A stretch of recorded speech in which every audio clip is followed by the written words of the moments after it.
Welcome to শিমুস কিচেনে। আর রুই মাছের ঝোল করার জন্য কড়াইতে তেলটা গরম হয়ে আসলে তার ভিতরে মাছগুলো দিয়ে দুপাশে আমি ভালো করে ভেজে নিয়েছি। আর ওই তেলের ভিতরে কয়েকটা গোটা জিরে পেঁয়াজ দিয়ে কিছু সময় ভেজে তাতে আদা রসুনের পেস্ট, মরিচের গুঁড়া, হলুদের গুঁড়া, জিরা আর কিছু পানি দিয়ে আমি মশলাটা অনেক সময় নিয়ে ভালো করে কষিয়ে নিচ্ছি।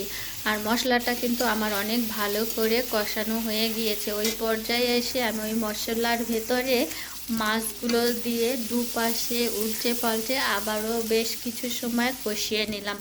আর দেখুন কষানো হয়ে গিয়েছে। এখন ঝোলের পানি দিয়ে 3টা কাঁচামরিচ দিয়ে আমি ঢাকনা দিয়ে ঢেকে রেখে দিয়েছি। কিছু সময় পরে ঝোলটা ফুটে এসেছে। আরও কিছু সময় ঢাকনা দিয়ে ঢেকে আরও কিছু সময় জাল করে নেব। আর এরকম নতুন নতুন ভিডিও পেতে চাইলে আমার চ্যানেলটি অবশ্যই ফলো করতে হবে, ভিডিও শেষ পর্যন্ত দেখতে হবে।